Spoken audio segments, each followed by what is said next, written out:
diapers don't get you, or whatever you think is going to happen. Then you peacefully walk yourself back to class after 17 minutes. Maybe they wouldn't feel like the administrators are going to run them down along with the high power water hose and the dogs. Like,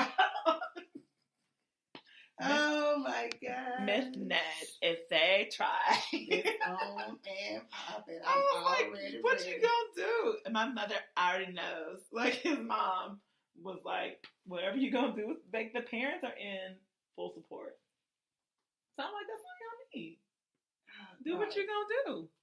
You know, feeling froggy, go ahead and jump. So did y'all ever do any practices after that? Any code reds? We didn't, but what I have discovered that a school system, a neighboring school system is doing, like they have an intruder alert alarm. Do y'all? No, we just have over the intercom announcement. Active shooter drill. Right. So I didn't tell you about the girl. Oh God! Why did I not tell you about this?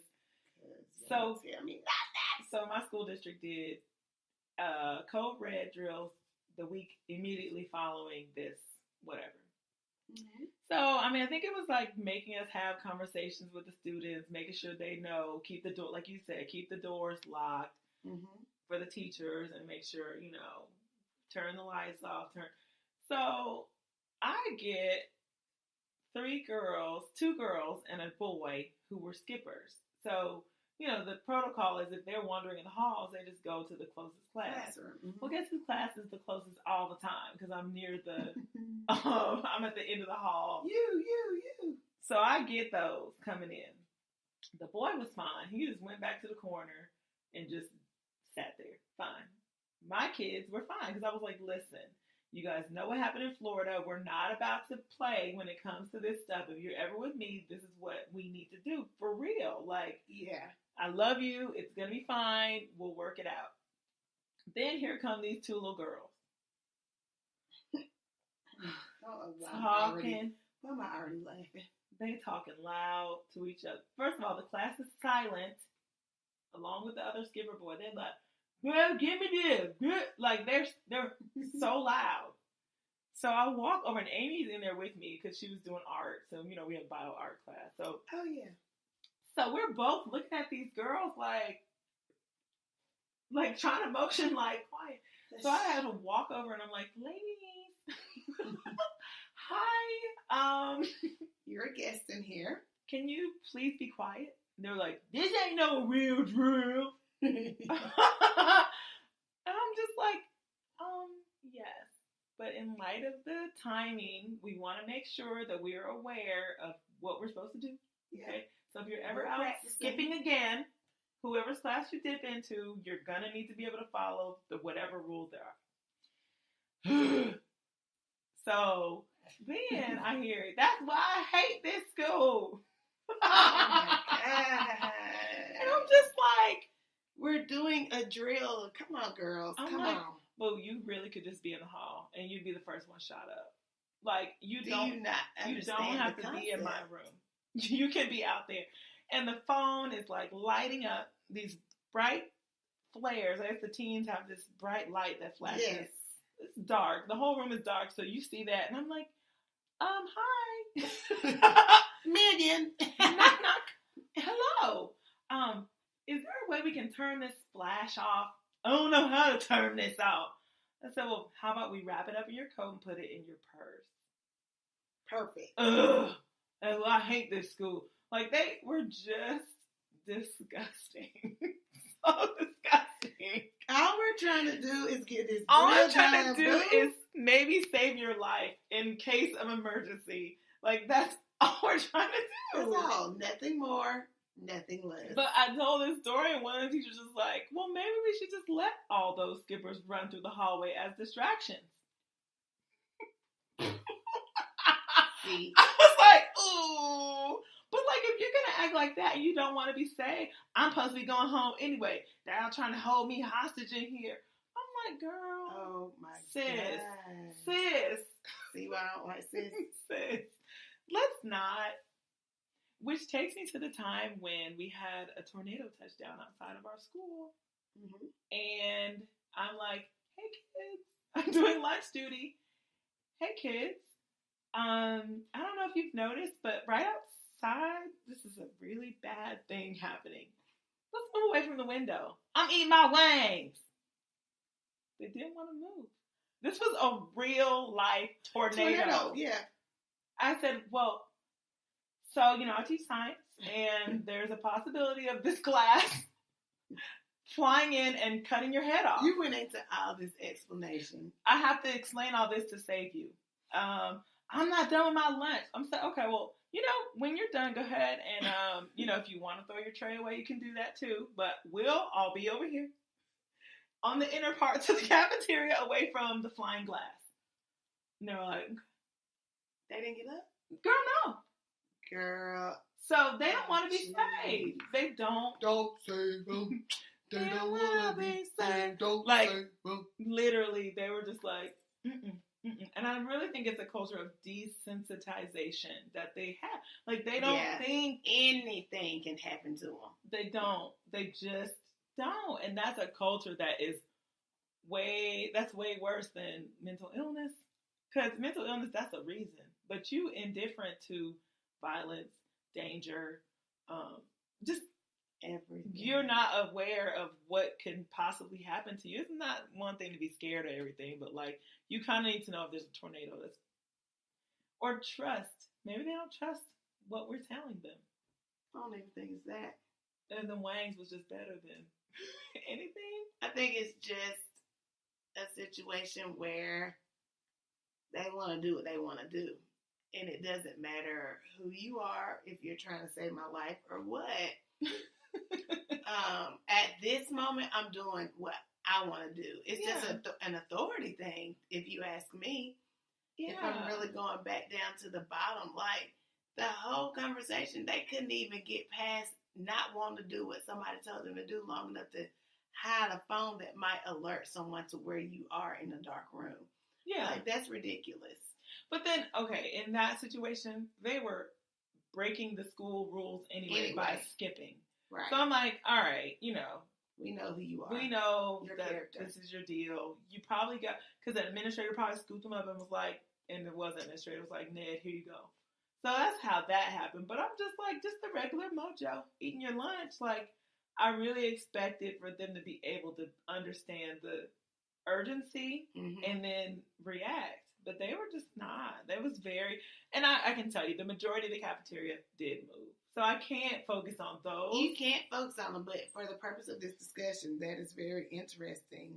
So I'm wondering if there was a shooter, if I would have that kind of pushback. Like, I don't want that in my class. Like, those are not my students that were doing that. But if I was in charge of 37 young adults, I would expect for them all to understand that. And unfortunately, it sounds like that might need to be a conversation of coaching that you would not ever think that needed to happen. No. Mm-mm. But then when all else fails, I did tell them, and I told my AP students last semester who aren't, like, there's rules for white and black kids. Like, black kids run. They know when to run. Sometimes white kids don't know to run. So I told them, my AP kids who were mixed, I said, listen, I'm not a runner. If you see me take off, then you guys need to be behind me. Like, I'm not going to be looking back. I'm not going to be saying words to explain to you where we're going. I said, I'm big enough. You see me take off. I said, your eyes need to be on me because I'm going to, like, I may not be able to jump in front of a bullet, but if I'm running, please meet me at the spot where we stop and I will explain to you exactly what I saw. All just happened. I'll tell you what the heck just happened. We're not tripping. We're not falling. We're not asking questions. We're just going to be gone. I said, and you should do that whenever you're in the company of another African American because they're running for a reason. So you just run along with them. Right out. Because they're not trying, like, fight or flight. So either they're going to fight or they're going to run. It's danger. I'd rather run. I agree. Girl, I was dying. You're getting out of here, honey. They were like, for real? Eyes so big. For real? I said, Because if I run, then I'm loving you and I'm going to check for you at the end, but I'm expecting that you're right behind me. Right. No turning back. My mind is made up. I didn't feel like I would have this much, I